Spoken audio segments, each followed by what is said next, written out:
I was paid a healthy bounty for Ringo and Curly Bill, and realized there was real money to be made. That's why I went after Henry Plummer.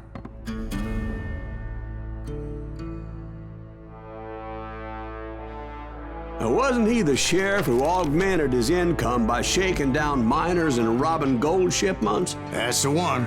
Oh yeah, I remember him. He ran that gang of thieving outlaws called the Innocents. So it's true that you went toe-to-toe with him? Indeed I did, son. Indeed I did.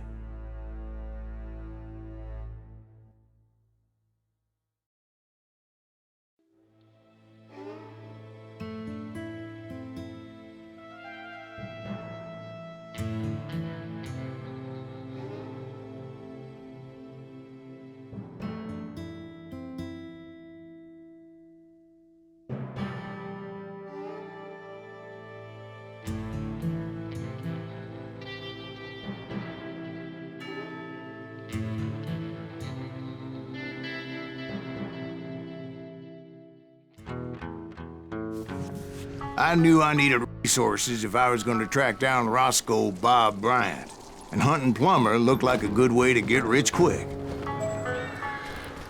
As the local vigilantes exposed him as the leader of the bandits, and put a generous price on his head. Plummer rallied his gang to plunder one last gold mine before making their escape, and that's where I thought I'd find him.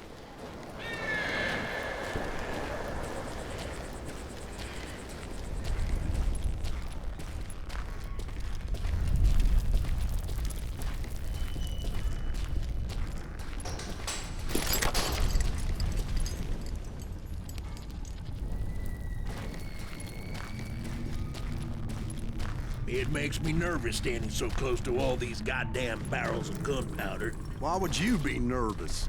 No one has the cojones to come after us. As long as you don't light up a cigar, we're fine.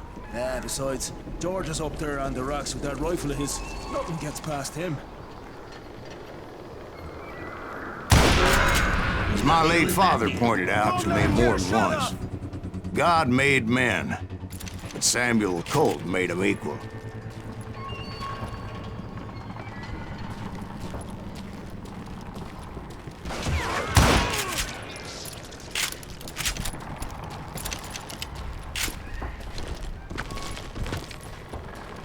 I knew that dynamite wasn't mine, so I decided the polite thing would be to return it.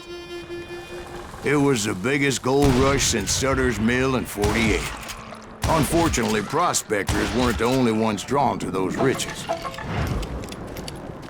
There were thieves and killers, robbing travelers and hijacking gold shipments.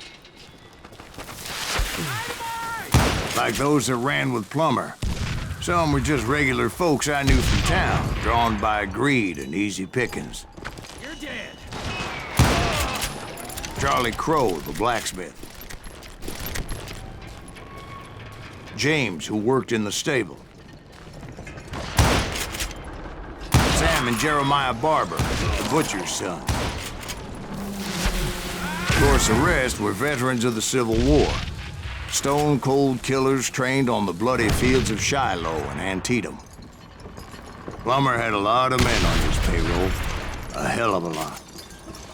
That son of a bitch pretended to protect the public with one hand while stealing them blind with the other. Dangerous, desperate individuals. He set up a defensive perimeter which I had no idea how to breach. I was outnumbered and in way over my head. But I was too damn stubborn and stupid to realize it. They must have thought I was touched. Or had some kind of death wish, seeing as there were barrels of gunpowder everywhere. Watch out for the goddamn gunpowder! One stray bullet, one stray spark, and I'd be blown to hell and gone. Did I have any second thoughts about what I was doing? I thought I was some kind of hero. I finally made it past and headed on to meet my destiny. But first, I had something I needed to figure out. I had a few ideas on how to get into that mine, but once I made my decision, I knew there was no turning back. So my first thought was to enter the nearest mine portal. I saw an entrance. Made sense. It was the quickest way in, but that also made it more dangerous, as there would undoubtedly be enemy pickets posted along the way.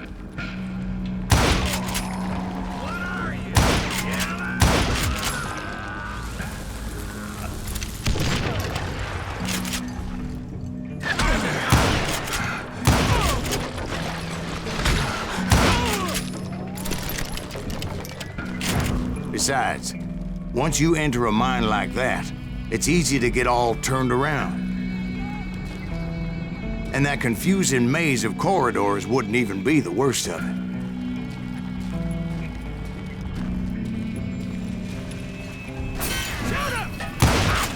Some of those shafts could be as deep as hell. A single stumble or misstep can easily end in a deadly plunge to oblivion.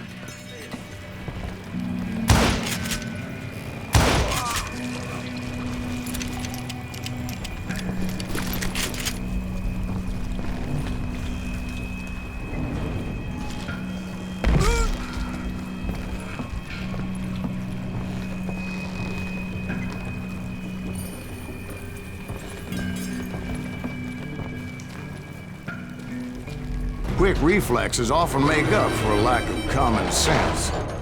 Luckily, I was never one to be easily bushwhacked. I would just need to be careful not to blow myself to kingdom come.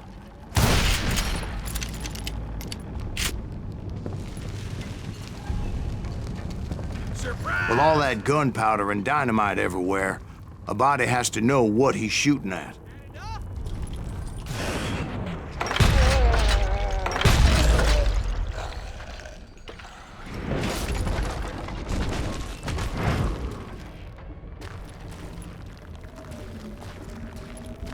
One wrong bullet could have turned that mine into a dad-blasted tomb.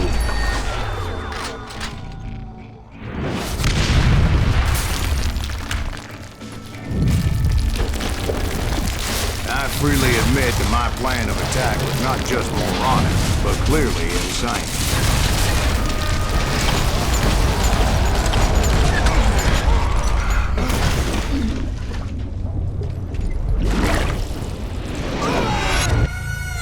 It's a good thing that I abandoned that ridiculous plan before I even tried it. Instead, I spotted a ladder, a way into the mine from the opposite side.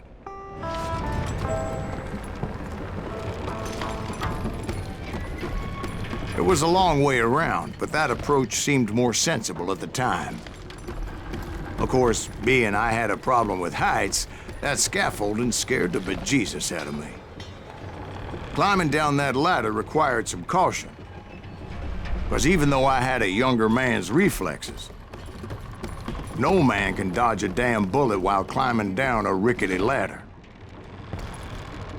I needed to make a leap of faith, which ain't easy when you're suspended between heaven and hell. I was determined not to give up, however. As Sheriff Plummer seemed quite the despicable character. When the vigilantes discovered what the sheriff was up to, people were outraged. That 10,000 they put on his head would go a long way to helping me find old Bob. And I have made it my mission to settle that score come hell or high water. But first, I would have to make a choice. Take the elevator or climb the ladder.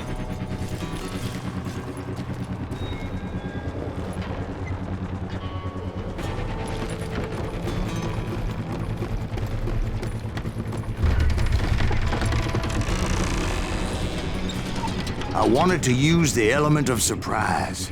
Plus, I figured I could use the exercise. I was warmed up already, so what the hell?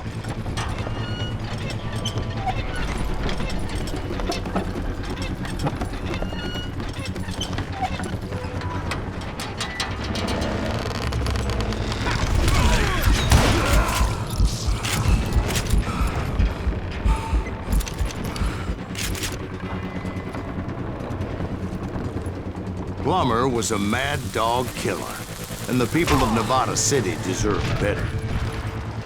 Nevada City? Well, I thought Plummer met his maker in Bannock, Montana.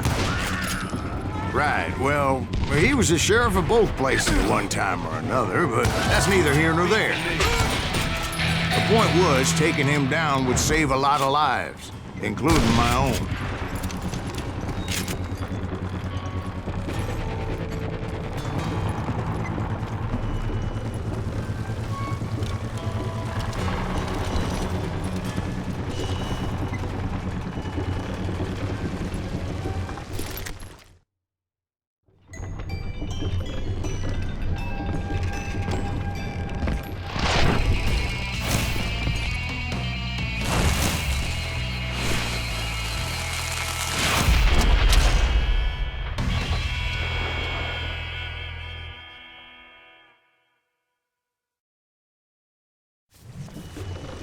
Gonna blow you into next week! This day just getting worse and worse for you, ain't it?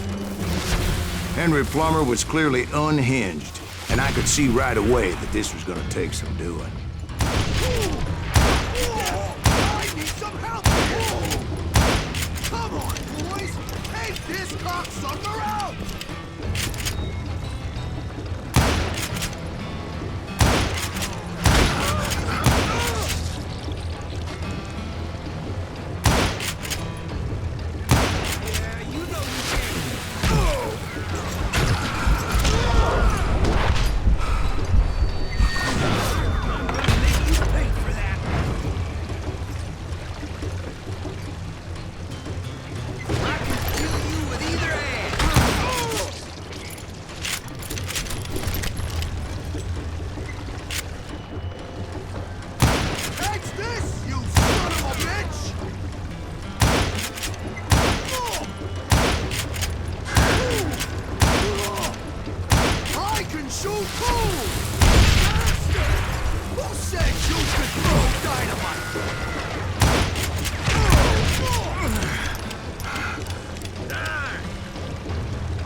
So that's how Henry Plummer died.